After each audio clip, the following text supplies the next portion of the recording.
We are going to talk about the Global Gold Monetary Fund. Our resource speaker, who happens to be one of the founders of the Gold Monetary Fund and is also a financial engineering expert and a faithful servant of God. So welcome to this interview, Sir Joseph Alain Laferna de la Motte. Thank you, Good sir. day to you, sir. Thank you. As a financial engineering expert, what's your view about the current global monetary system? It's a very complex subject, multifaceted. What I see coming is a global systemic collapse of the entire global monetary system. That bad? It's that bad. You cannot put Band-Aids on an artery that has been severed. It's a foolishness to try and put a Band-Aid on it. What we're facing today is a total collapse of the entire global monetary system, because they can continue to create more and more and more money. Very few people really understand that it's actually money.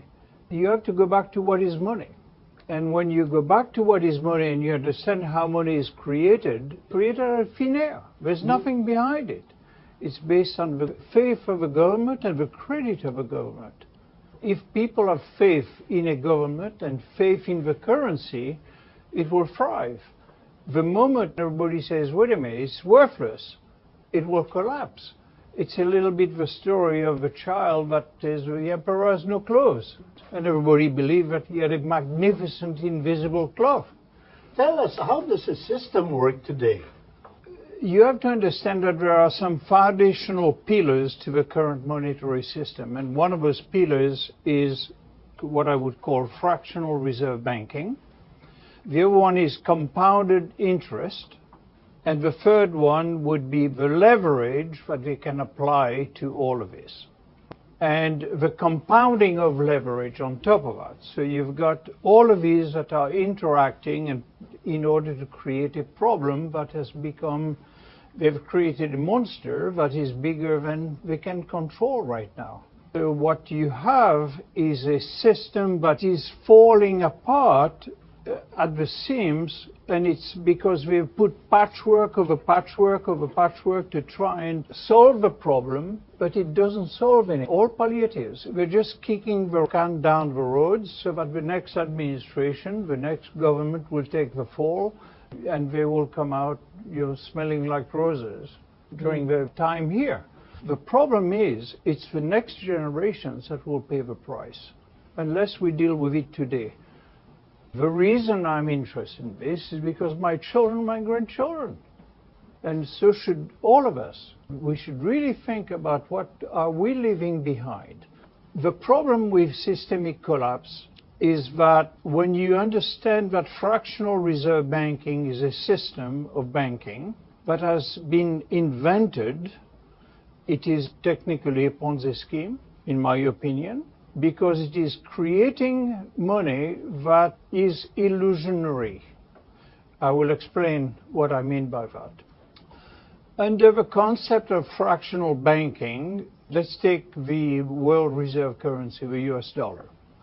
It used to be that if a bank has $10 of reserve on its balance sheet, they can create and lend out $100.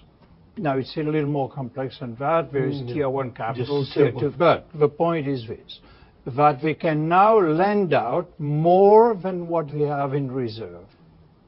That's great until if everybody pays their bills and everything is good. But when things begin to unravel, you have a problem, because especially there's no real value there. There's no value behind it.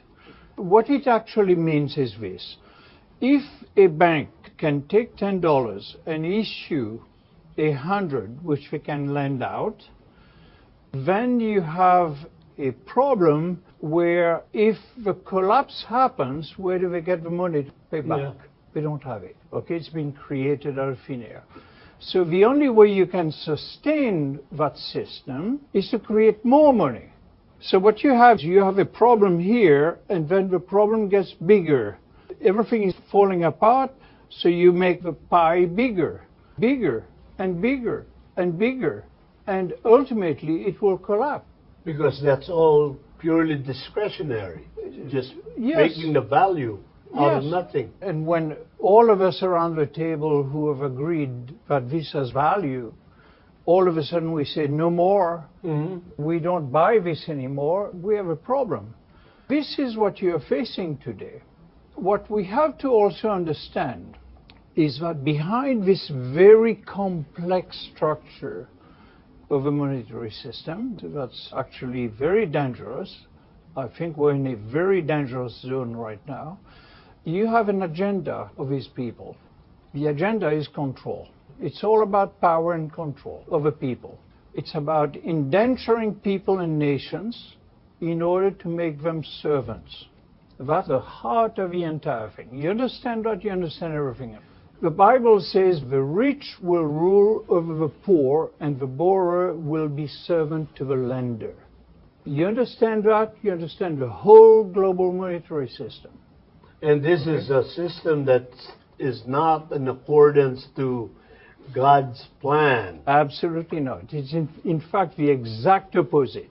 Because Jesus came to set captives free. The system of the world is to indenture and enslave. You have two totally diametrically opposed powers at work here. One wants to set us free, and one wants to crush people. Yeah. So if you look at the problem today, you've got issues of they're trying to develop a digital passport. You can't do anything unless you've got their system. You've got a problem of credit scores. If you're not a good citizen, you don't have a score that's good and all of this, then you will suffer the price of that. Because any time they can turn the tap off, then you have the issue of biometric data. They want to collect information, everybody, and centralize that information. If they control the money as well, they can shut you down and you can't eat tomorrow morning. If you're not a good citizen, if you don't obey, what they want you to do and so on.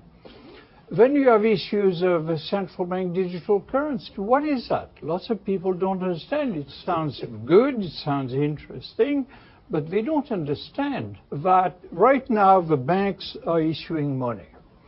So let me give you an example. You go to your bank, you borrow money to buy a house. The moment you've signed your signature on that note payable to the bank, you have created that money. Did you know that? It's a debt-based monetary system. From the moment that you have done that, the bank can now leverage it, can now play with it, can now do all kinds of things with it. You have empowered the system because you have now become a servant of a lender.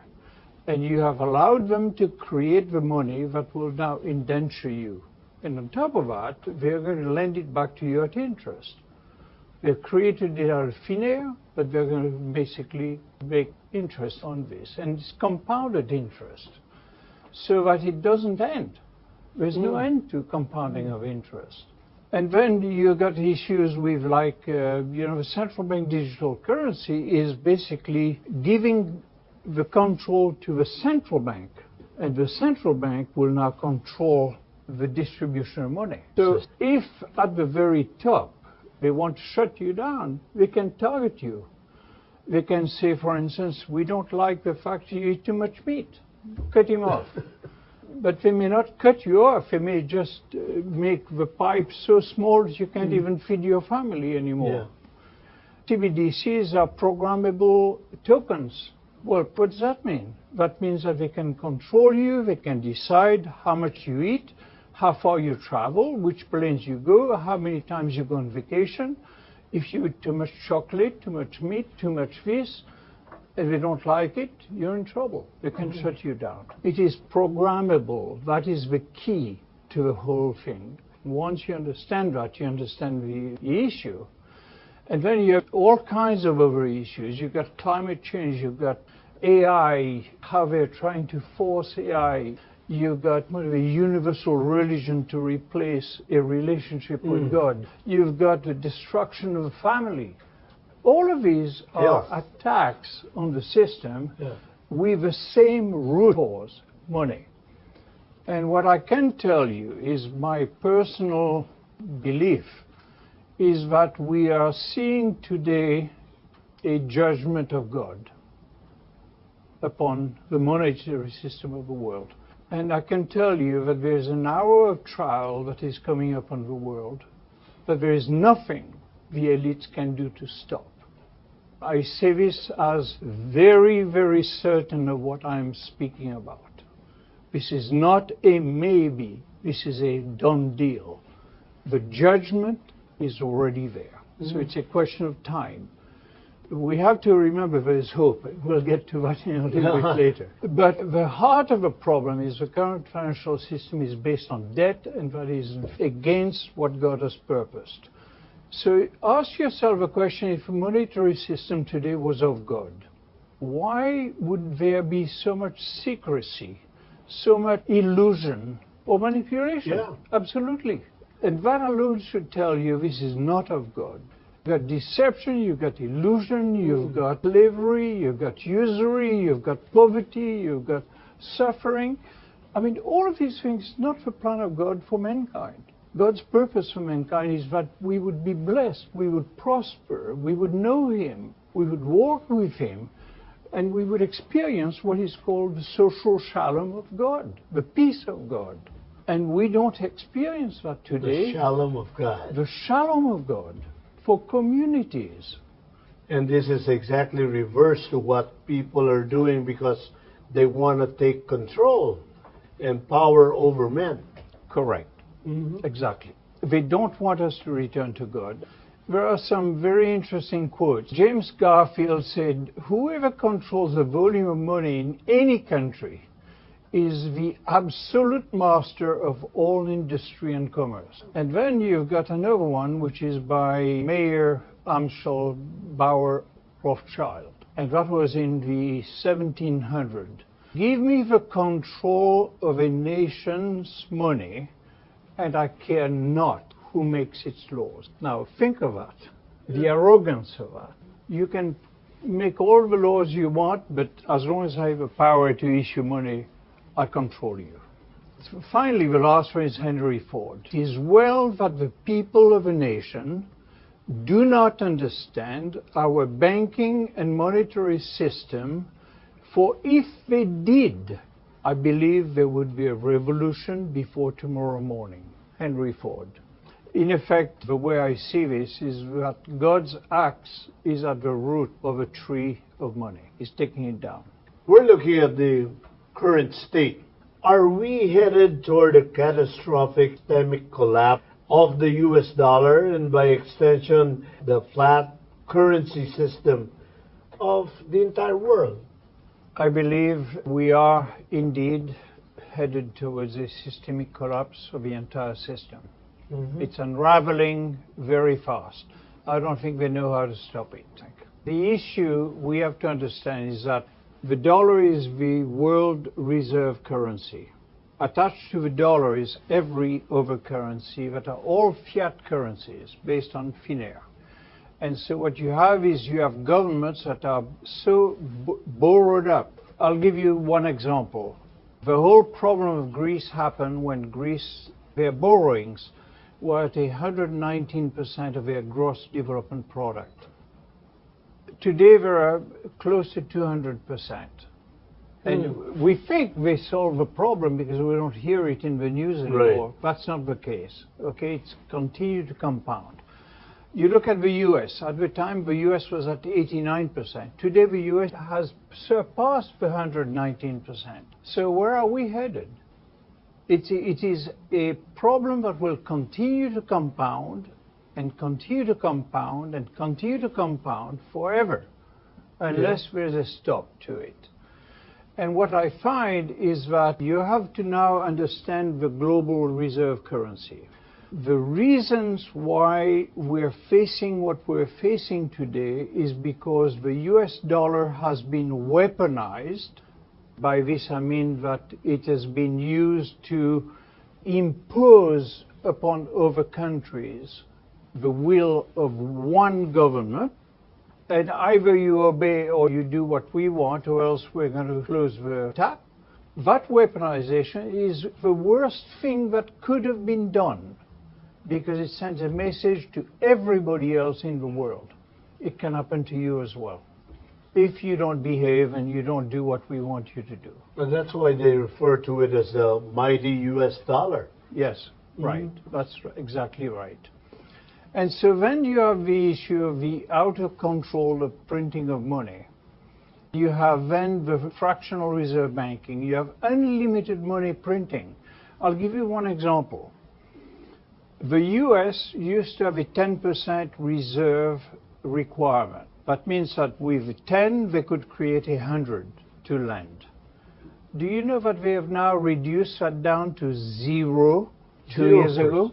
That means there is no more accountability in the system. Yeah. You can issue as much as you want, and you will never be held accountable. That's what we're facing. And then you have issues of the emergence of bilateral agreements, like the BRICS. You know, China and Russia will trade together. They're not going to look to the dollar anymore. Well, then you have, all of a sudden, you've got now Saudi Arabia that says, we'll accept payments in anything else.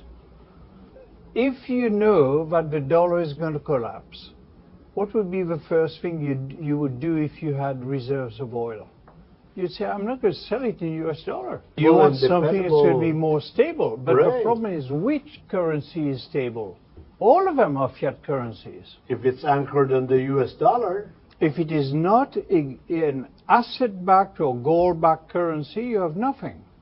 It's printed out of thin air. It's worth nothing. It's time we say it's worth nothing. Artificial value. It's artificial value. It has value because we all accept it, that when we say no more, the music stops. When you say we, you're I'm talking about pertaining people. exactly who? People. If we around the table today, we say we will stop using this and we're going to move to something different, the whole thing collapses. And today, this is what you're finding. You're finding nations. I mean, for instance, there were more than 100 nations gathered at St. Petersburg that were saying we need a new system, we need a new currency, we need a new form of money, because this is not working.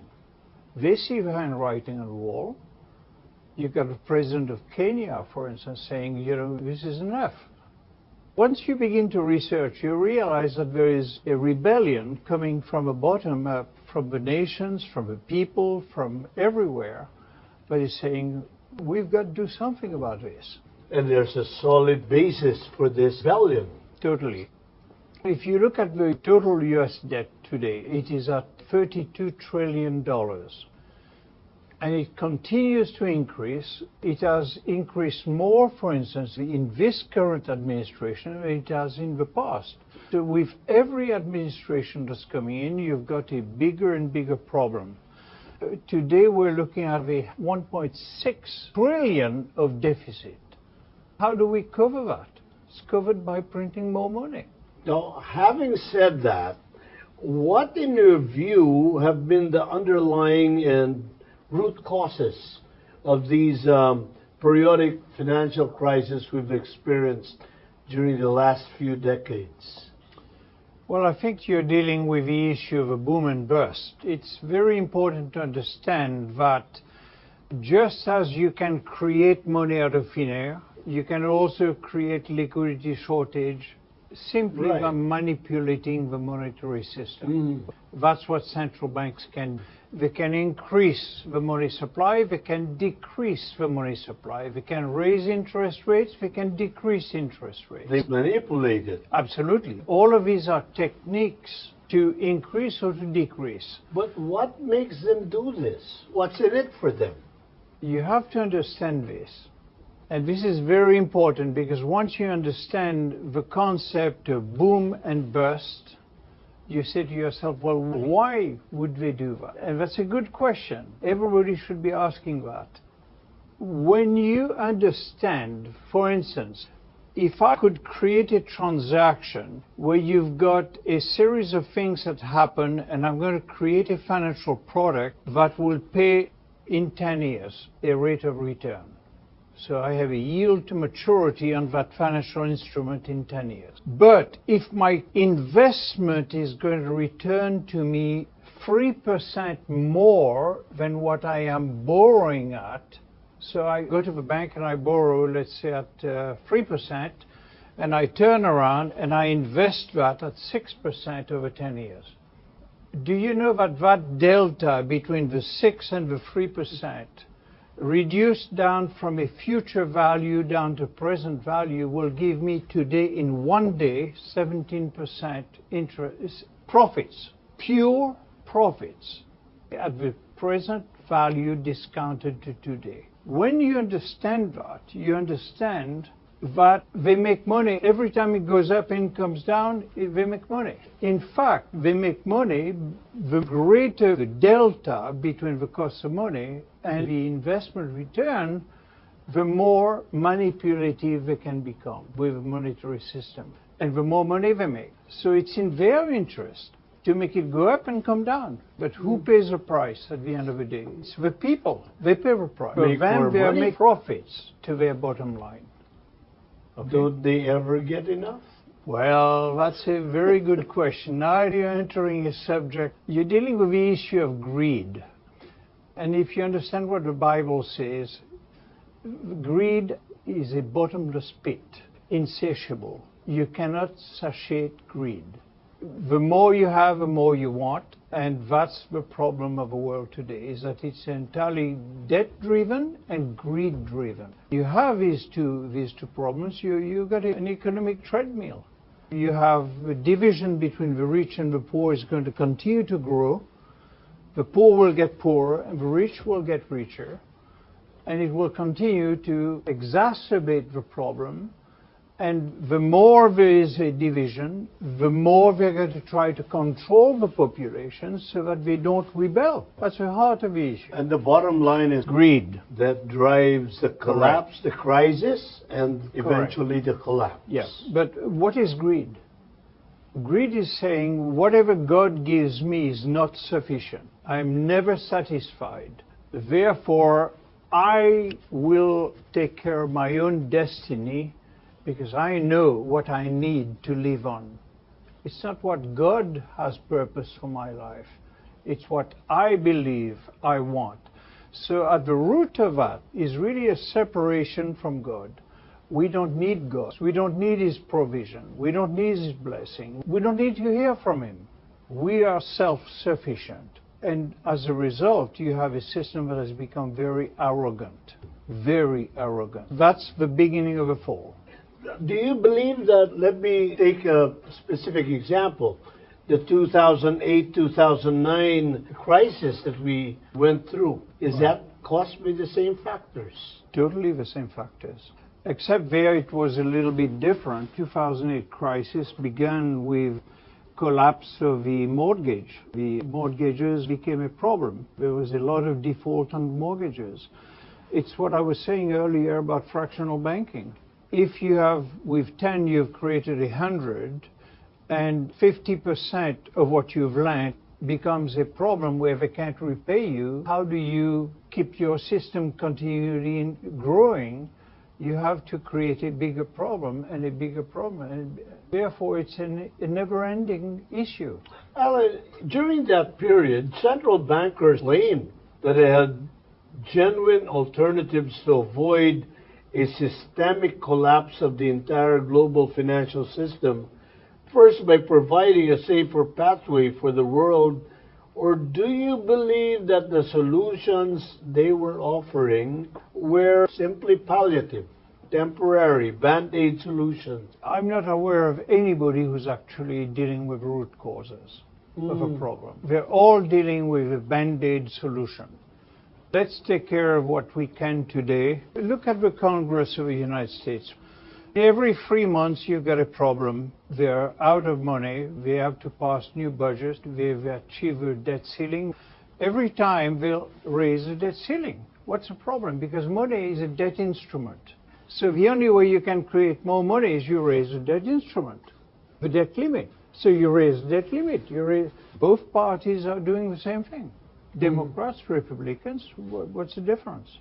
They're all in the same boat. They all know nothing more what to do.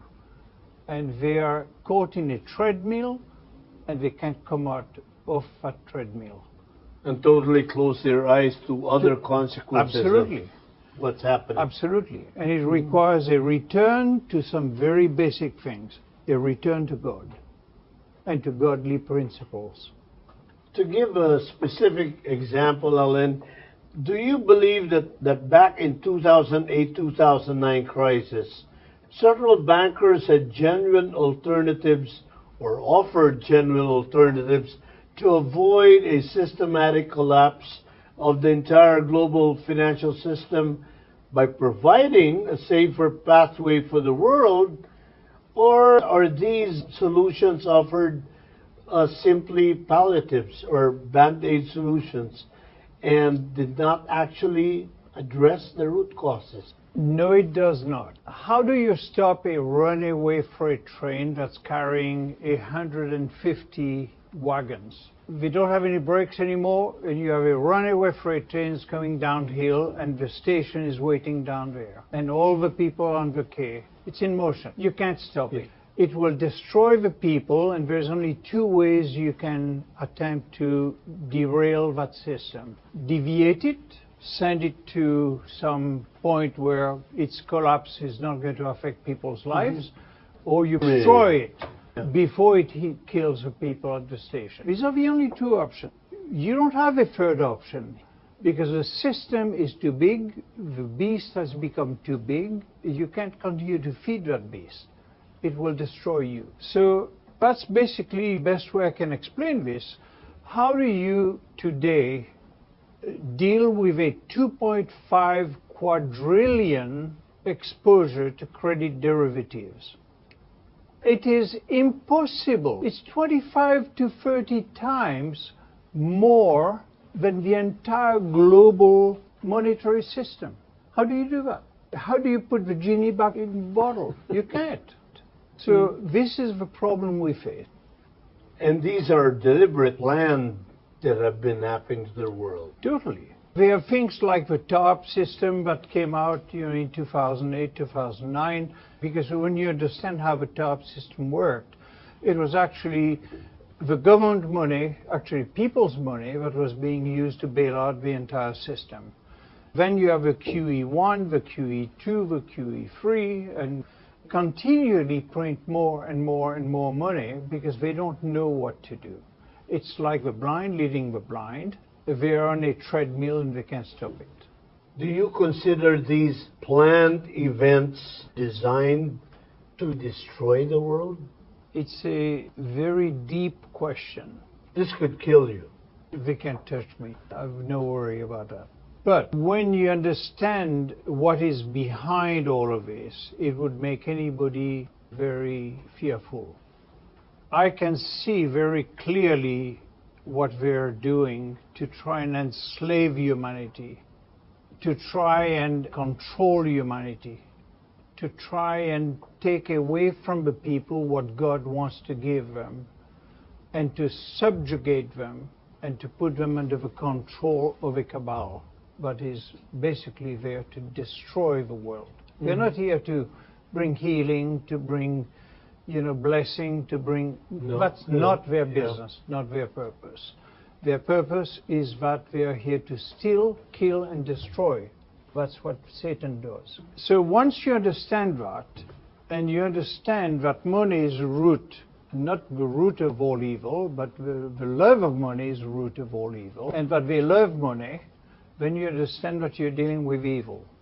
Once you understand that, then you have to understand what is a bigger agenda behind all of that. And now we come to the 2030 agenda of the United Nations. Do you know what this is about? Are you aware of the 2030 agenda? Let me give you the list. They are aiming towards a one world government. It's the end of a cash paper currency. They don't want you to have cash because they want to control you. They will centralize the control of money into central banks, one central bank of the world. Right now you have the BIS, which is the Bank of International Settlement, based in Basel, Switzerland. They control all the central banks of the world. And it's all centralized because they do the clearing and settlement between the central banks. The entire power structure has been moved to the top. They're talking about now a one world government in one world financial system controlled from the BIS and all the central banks. And they are looking to be able to control populations and control the flow of money. And now at the lower level of the central banks, we are now talking about central digital currency. We have been looking at every single white paper that the BIS has put out to understand what's behind this. These are complex documents, every single one of them. We've looked at them, we've studied them, we understand what they're doing, and we can see through it. What I can tell you is that the world is headed towards a centrally controlled one world currency. You won't see that because what you will see is the currency of this nation, the currency of that nation, the currency of that nation, but actually it's entirely controlled from the top. The moment that they have a central bank digital currency, you're in trouble. They can control that. But I have to ask this. It's unification. Yes, centralization. How can that be bad? How can that destroy the world? You know, you have to understand who controls who. If God is controlling the decision makers, you will have blessing, you will have prosperity, you will have no scarcity, you will have people that will be flourishing in the place where God has planted them. On the other side, you will have despair, you will have slavery, you will have control, you will have people that will be exploited, and it is not for the purpose of God. So I ask you, who's behind these people? You understand that? You understand everything. And so, you know, it goes on, because now they're going to give you mandatory vaccines, they're going to give you microchips, where you can't buy and sell unless you have a microchip. They're headed towards the end of private transportation. You may not be able to go on vacation anymore or take a plane trip because carbon problems, global warming, which again is a completely made up thing to foster an agenda. You have the end of private farms. Look what's happening in Holland. They can't farm anymore. They have to give their farm to the government to stop because of land regulation. Absolutely. All of these things are very, very deep. They appear to be disconnected, but they're all totally centralized and connected, and it has to do with money. So that redounds to actual world slavery. Do you believe there is still time? Is it too late or impossible to save the situation? Sinking ship, if you will. Maybe I can share with you here my spiritual vision of what's going on, and that I think is very important. In the book of Revelation, chapter 3, God speaks about the hour of trial that is going to come upon the whole world, not just this country or that country, the whole world. I believe we're at that time of the hour of trial. Scripture says it is to test the people. Test the people for what? We have to understand that, first of all, I must say that it is not too late. It's too late for certain people, it's not too late for the majority of the people. Because what God is really saying is tugging at our heart. I want you to return to me. I want you to come under my blessing. I want you to know me. It is not about a monetary system. It is about who do we believe God is and what do we want, how do we submit ourselves to His Lordship in our lives. That's the heart of the issue. All of the rest is peripheral stuff. Once you have that centered, everything else will happen. So what I see what's going to happen now is the test of the monetary system, the one world government, the global this, the global that, the agenda this, the agenda that, all of this is pointing to one thing alone. God is testing each one of our hearts. Will you trust me, or will you trust the system of the world? That's the heart of the issue.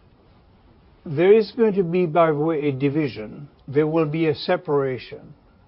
There will be some that say, we believe that we know what the answers are, we know better. They'll continue to build their Tower of Babel. Let them do that. There's nothing we can do for these people.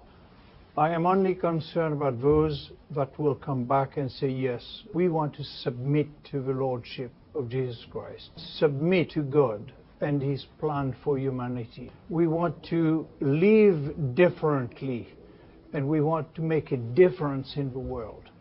Once we do that, then we will be blessed. An absolute division between the two. One will experience what is the social shalom of God for humanity, and one will experience what is the curse of God. Wouldn't it be difficult for the people of God to distinguish and recognize the difference between the two?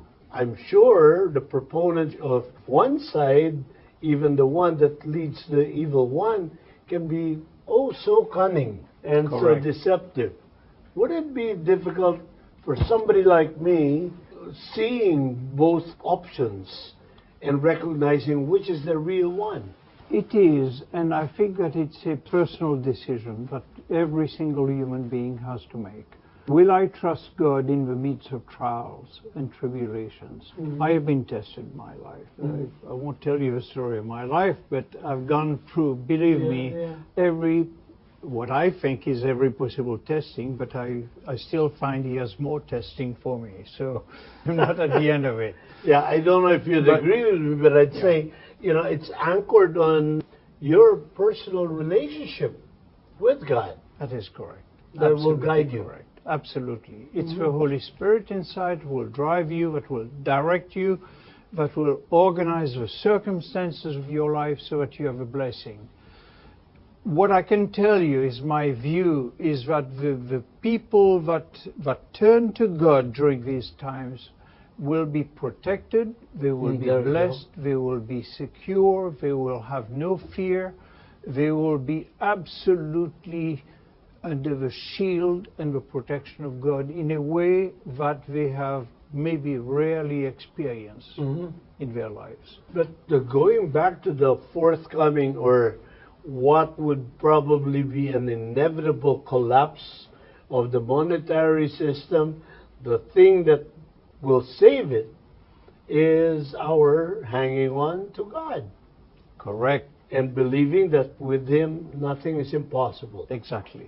Let's not forget what Thomas Jefferson said. It's very important. He said, resistance to tyrants is obedience to God. Therefore, we must resist with everything we have. So not only do we need to submit to God, but we must resist this evil, this pervasive evil. Let me add to what I just said and give you kind of a picture of the way I see things from a godly perspective. Think of God as being having all the blessing in the world. Okay, we have a tendency to understand wealth in a very different way than God does.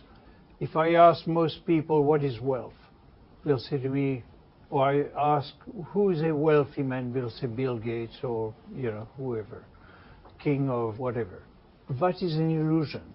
It is an illusion of wealth, because all true wealth comes directly from God. The rain that makes your crop grow, the seeds that will sprout to feed you, the blessing that comes with children. Children are a heritage from the Lord, so your children are a blessing from God. Yeah. The gold that is in the ground is a blessing from God. It comes from God. So wealth is always from top to bottom, never produce bottom up. We can accumulate the blessing of God based on wisdom, based on His blessing. That's okay, because we acknowledge it came from Him, and therefore we will be blessed with what we have. And we will prosper, and we will have abundance. And you go back in Scripture and you find that, like Jacob, God blessed him. He had his animals, and he multiplied it. Okay, that's the blessing of God. That's what we're missing today. Why are we missing it? Let's go to the root cause of the problem. Let's think of a river. You have a source, and then you have people living all the way down the river, on both sides of the river, all the way down to the end. And what you have is God has purpose that that river will be enough. There will be enough water for everybody all the way down. Right. So what you have is the first guy, he builds a dam. Why a dam? Because he doesn't want to trust that God's provision will be there tomorrow. I'm going to prepare my future. I'm going to basically captivate what I need for tomorrow today. I will accumulate. I will accumulate. I will accumulate. But the next guy sees what the first one has done, he does the same thing. And the next one does the same thing, and so on and so on. So what you have is a river that is completely dried downstream. They have plenty, and they have nothing. They have trickles. And that's the problem we face today. So what is the answer to that? The answer to that is very simple. God wants us to have a vertical relationship with Him. He says to us, I will bless you with so much that your hand will not be big enough to hold it. On one condition, you never do this. You never say, this is mine. Because if He has to pry your fingers open, as a wonderful woman of God by the name of Corrie ten Boom, she said, if God has to pry your finger open to get what He has put into your hands, it will hurt. So don't hold it very loosely. And I think she was very wise in her statement. So the blessing of God is vertical, and He will put into our hands more than we need and more than we can handle. Why? Because in so doing, He will demonstrate that He is God. And then what happens is He requires of us to be like Him, lavish givers. He wants me to have an open hand. Not only that, but He's given me 5 fingers. That finger, if there is need here, meet it, because you know me, and watch what I will do. And if there is need there, meet it, and you will see what I will do. So the blessing of God will flow from open hands to open hands to open hands to open hands, and an entire community will be blessed, because what will happen is everyone who receives will know that it's the obedience of a first person to God that has blessed him, and he will do the same, and he will do the same, and he will do the same. That's what I call the social shalom of God, the blessing of God. It will multiply by itself, and it will be a blessing to all. Principle of sharing and caring. Absolutely. And therefore, there's no room for greed and selfishness. And by the way, in the kingdom of God, there is no such thing as scarcity. Always abundant. Very interesting. Now, do you believe that fractional reserve banking that you did mention earlier on is actually a Ponzi scheme? Yes. Short answer, yes. If I had a car dealership that produced more paper contracts than what I have cars to sell at any one time. More sales than you can produce. That's right, that I can produce. And I simply sign a promise of future delivery of a contract. And I know today that I don't have the cars to back up my dealership. It will be called a fraud. When the time comes to deliver the car, I can't, it will be a fraud. Well, Washington and Wall Street is the only place where it's encouraged. You are a champion if you manage to leverage the system and do this and do that and all of that and exploit it. And thirdly, it's the only place where it is protected also by law. Okay? Yeah, who's going to sue?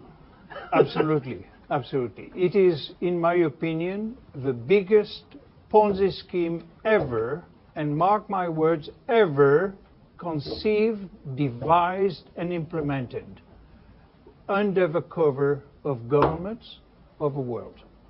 And it's time to stop. God is saying no more. No more. It will stop. It's institutionalized deception. Institutionalized fraud. Let's call it that way.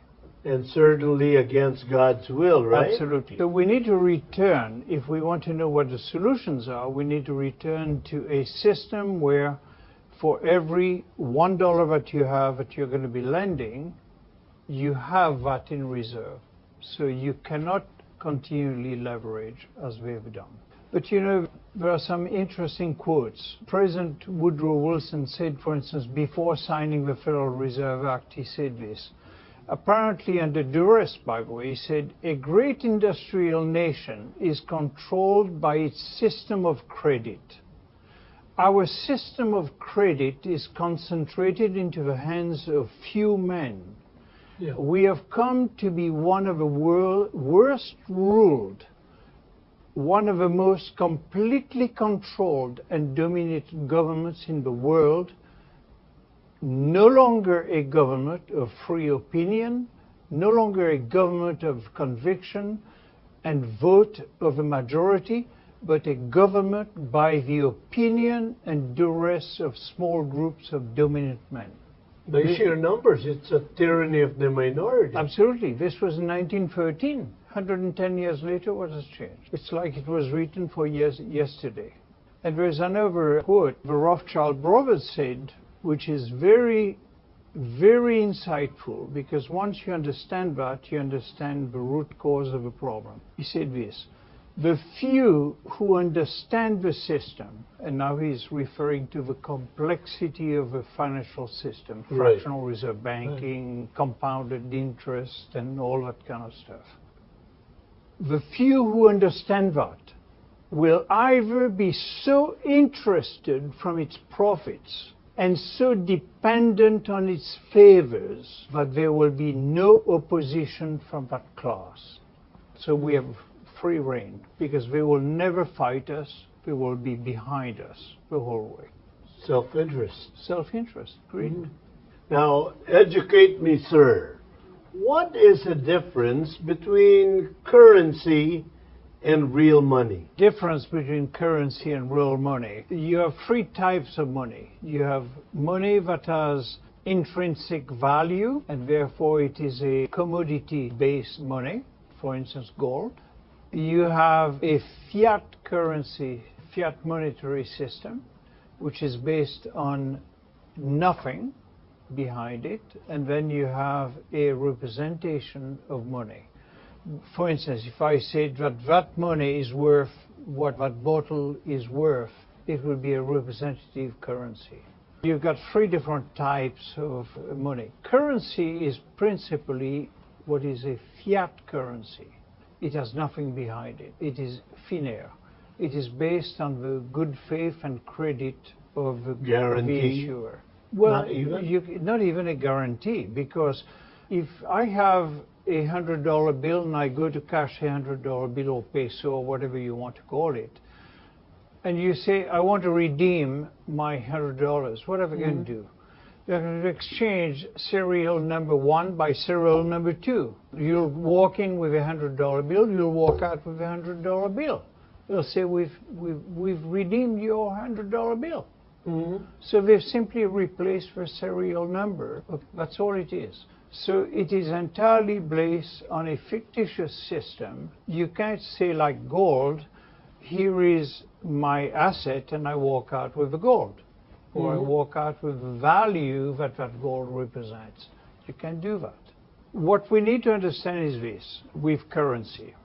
The system of the world has attempted to make the value of gold dependent on, for instance, the US dollar. But if you can manipulate that, then you have an issue with you're manipulating the intrinsic value of gold. Remember what I just said, intrinsic value is because God has given it value. That's the heart of the issue. So if you can manipulate gold, you can manipulate gold, technically. The difficulty we face with this entire system is that you have what I would call the on-ramp and the off-ramp to ownership of gold. When you buy gold, you're buying it in US dollar. When you sell gold, you're receiving US dollar. So as long as you've got the dollar on both sides of a pillar of the exchange, you can control what's in the middle. That's the heart of the issue. But then on top of that, that same dollar is what's actually driving the market on top of the gold. So when you've got these three things that are operating together, you can manipulate the price of gold. And so the issue we face today is that currencies made by men is attempting to control the price of gold, which is God-given. Intrinsic value. Intrinsic value. That's the heart of the problem. This is, again, directly related to the difference between man-controlled and God-controlled. Absolutely correct. Alain, why do you believe that central banks of the world seem to be rushing to create their own CBDCs, the digital currencies? What do you think is prompting them to do this? Well, they have to rush. They don't have time. They have very little time left before everything collapses. It's a house of cards. They know the wind is getting stronger and that house of cards is going to blow away. So they have to hurry and get that done. Plus, they've got a lot of different agenda items they want to accomplish. You know, we talked about to become a one world government. All of this is accelerating at a very rapid pace. They're not even concerned anymore about the visibility of that or what people may think. They're rushing to finish an agenda, and therefore they are putting every effort possible to finish now this centralization process through the CBDC, because what they want every central bank of the world to have their own CBDC, and then they will connect that at the top, and once that connection is made, the whole world is under their part of the whole infrastructure behind it. So that's why digital is important. Yes, taking the control away from banks for issuing money, put it into the hands of government, and then from there being able to control it through their central. That's the heart of the issue. And that's part of taking control of the population as well. Correct. Of the world. Are we seeing that there's a grand plan behind this move towards digital currencies? There a move towards changing cash as we do it today to digital currency. Totally. Why is that important? Well, it's important because if you have cash, you're not accountable to them. They can't track what you do with your cash. If you want to go and spend money, you take it out of your pocket, you exchange it at a local level. They don't have any control over that. That's the heart of the issue. They want to be able to control what you spend, how you spend it, for what purpose you spend, who receives it, where it comes from, and they want to be able to track all of this forever. So it's a means for the control. The purpose of it is the control of people through the monetary system. And why do you believe that a debt-based system of banking will eventually, or if it's not already doing that, have a catastrophic ending to the world unless there's an urgent thing that we can do? Well, absolutely. It will end up in a catastrophe because the whole thing is collapsing. So we have to be able to intervene and take action. And that's at an individual level. Every single person in the world can take action collectively, individually and collectively. Absolutely. For instance, you can say, I'm going to talk to my friends about what the issue is. I'm going to take action. I'm not going to accept their CBDC currency. I'm not going to accept to have an account that's digital. I refuse. And as long as enough people stand up and say, no, we will not submit to that, then you will have a pressure that will build up from the bottoms up.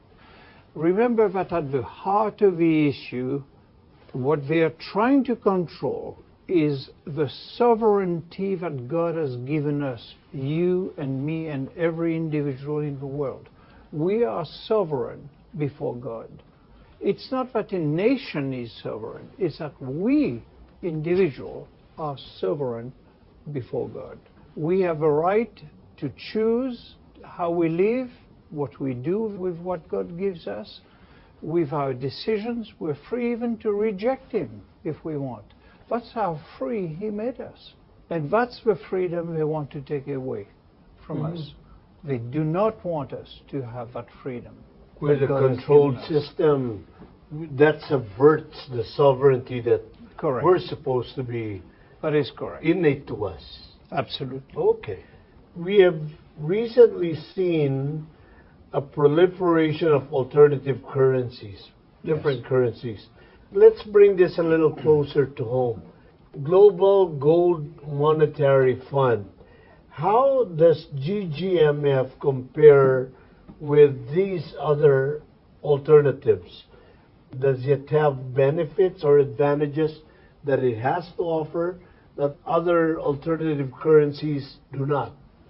The very first difference is that we're returning to a gold system that is under God. We acknowledge upfront that this is under God. The gold belongs to Him. What He transmits to us to use for the blessing of humanity is His. We acknowledge that in everything we do from the very beginning of the GGMF system. That has been the foundational pillar of everything we do. It is the cornerstone upon which we built the entire organization. It's recognizing God's sovereignty over that money. It's a money of gold that has intrinsic value because it is from God, by God, and for God. And we're returning to the intrinsic value of money, of gold, and we're returning to a system that acknowledges God's control over us. And once we have done that, we then will experience what it means to be a nation under God. Alan, what does that mean in terms of stability, security, safety? You have far more safety in being under God than being under a system than that anything is... else, for that matter. That's right. That's absolutely. And stable. It is totally stable. The currency will retain its value long term. You will have interest rates that will be fixed for a period of jubilee, 50 years. Exchange rates will be fixed over 50 years. You return to a standard where gold is no longer going to be used to manipulate as a speculative investment and to control. You're going to return to gold as a utility, not as an instrument to make money with. And its purpose is that God gives us the gold so that you and I can barter, we can trade. You make shoes, I need shoes, I cook meals, you need to eat. So between us, we're going to exchange God's currency. That's the essence of... That's the essence of it. It's far more complex, and we'll cover that in part two. This is a complex issue, and we've dealt with all of these issues. But the central thing is we return to God. And by the way, it's not a return to a gold standard. It's a return to God. And the gold is the benefit that comes with a return to God. It's founded on our going back. Now, we can't force everybody to go back to God. That's not our job. Our only job is to say, this is the solution. You either accept it or you reject it. That's your business between you and God. We have nothing to do with that.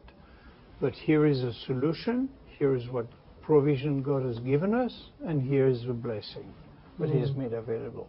Your mission is to send out the message out there that not to impose on anyone. Not to impose on anyone. We're free to choose. The essence of free will comes in, Absolutely. which is also part of God's plan. Correct.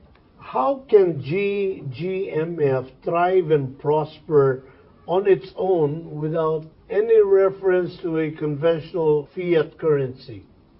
The first thing we have to understand is that we have made this new monetary system holy to Yahweh.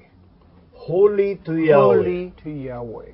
That means it derives its worth because of the intrinsic value that God will give it. The gold belongs to God. We acknowledge that the gold belongs to God. It doesn't belong to us. We're not here a profit-making organization. We're not here to sell gold. We're here to take what belongs to God, distribute it. That's it. We're not selling the gold. We're distributing the units that God has given us.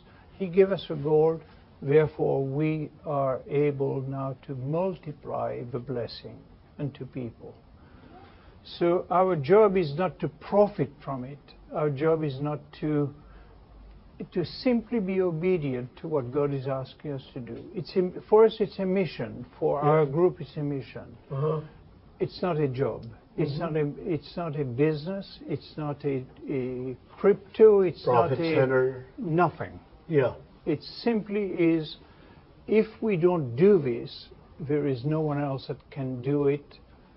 God has called us, and we will fulfill what He's calling for our lives. So that's all there is to it. Yeah. And at the end of the day, if we return to gold, we return to an intrinsic value. We return to a store of value. We return to a medium of exchange that will be acceptable. We return to a stable system that can be blessed and can cause communities to thrive. And we will experience the social shalom of God. We have to understand that the gift is going to be from God. He may give to you more than He gives to the next person. Or He may give you less than to the next person. But that's not the issue. The issue is when you place your trust in Him, all your needs will be met. That's the key. We make it His responsibility to meet our needs. Not our want, our needs. By returning to God, we return to something that is pleasing to Him and that will allow His blessing to flow to humanity. That's what we need in the world today. In that there is great hope. This is not a hopeless situation. This is a wonderful opportunity for those that are prepared to trust God to walk that path of saying, Lord, I submit to you. It's about you. It's about your purpose. And I want that. And the moment you do that, watch what will happen. Doing things in accordance to God's will. And all things turn out for the good. Amen. What's the important thing here in this first phase of the interview, that there is hope. No matter how scary, how seemingly catastrophic the present situation is. We will be discussing more about the Global Gold Monetary Fund on the second phase of this interview with our good friend, Sir Alan.